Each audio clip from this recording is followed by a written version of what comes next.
मैं समग्र आप सभी जनों को कहूँगा, इतना माथे पर लोड मत लीजिए। गीता क्या कहती है? पिछल गया है सोच क्यों रहे हो, भविष्य की चिंता क्यों कर रहे हो, और वर्तमान को क्यों पकड़े बैठे हो आप, उसको क्यों मोहित हो रहे हो उसमें। बहुत लोग ऐसी में ही हैं, वो निकल गया, उसने अपमान कर दिया, वो चला गया, वो चला गया। अब क्या कुछ चीज़ें ईश्वर के हाथ हैं। क्या कहा जा सकता है? किसी का जवान बेटा चला गया, पति चला गया, अब उसके गम में तो प्राण चले जाएंगे। गीता ने यही तो कहा था, अर्जुन बहुत लोग मरेंगे इस युद्ध में और तू उनके लिए दुख उठाएगा तो स्थिति गंभीर हो जाएगी, और तू भविष्य की चिंता करेगा। बहुत लोग यही सोचते रहते हैं, हमारा तो कोई है ही नहीं, बच्चे दुबई चले गए, हमारा क्या होगा।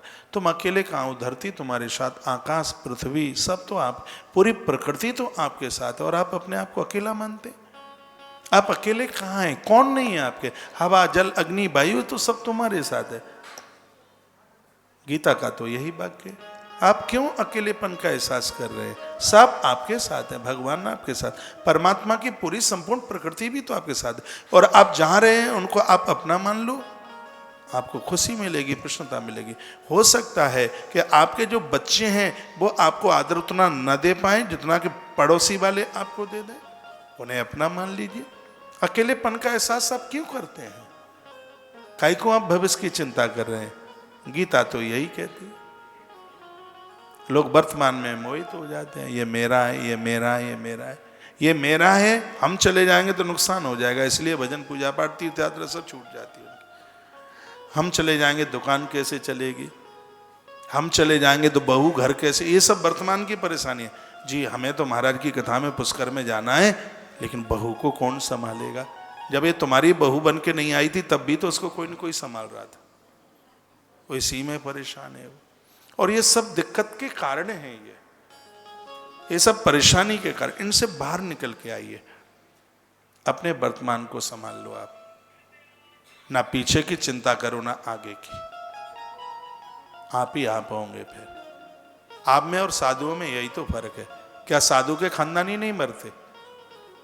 क्या उनके लोग दुनिया छोड़ के नहीं जाते? उन्हें कोई फर्क नहीं पड़ता। अंतर इतना है कि तुमने अपने परिवार को ही अपना माना है, साधु ने वसुधैव कुटुंबकम, पूरी दुनिया को अपना माना, इसलिए उसे कष्ट नहीं होता, उसे दिक्कत, उसे कोई परेशानी नहीं होती। उसे वो जगा हुआ है। सर्प का भय उसको है जो सो रहा है, जो जगा हुआ है सांप से वो भयभीत नहीं है।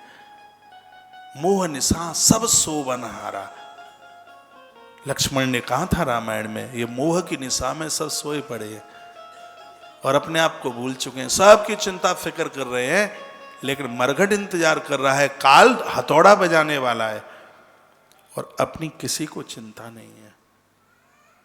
भागवत जी कहती है अपनी भी चिंता करो। 60 साल में आप दुनिया को खुश नहीं कर पाए। आप जॉइंट फैमिली वाले बैठे होंगे लोग, आपने इतना पैसा कमाया, परिवार को दिया, माँ बहुत खुश होती थी जब आप पैसा ला के देते थे, पापा तो नाचते थे खुशी के मारे कि बब्बू थैला भर के लाया है। बहनों के ऊपर इतना खर्चा किया, भाइयों को पढ़ाया लिखाया, मकान बनवाए, पता नहीं और आपने क्या क्या किया। लोग तुम्हें हाथ के ऊपर लेते थे। एक दिन आपके दिमाग में ये बात आई कि मेरे भी बच्चे थोड़े बड़े बड़े हो रहे हैं, थोड़ा बचाकर मुझे इनके लिए भी कुछ करना है। उधर से तुमने जैसे ही देना बंद किया, उनके तुम दुश्मन बन गए। और वो लोग क्या कहते हैं, अरे बबलू तो अपनी लुगाई के लिए जीता रहा, उसने क्या किया? आपने 150 काम किए उनके लिए, एक बार मना कर दिया। ये सब भूल गए आपके किए गए कार्य को। ये सबके घर की कहानी है, संसार की रीति ही ये है। 60 साल में आप परिवार को तो खुश नहीं कर पाए, बचा हुआ समय भगवान को दे दोगे तो परमात्मा राजी जरूर हो जाएगा।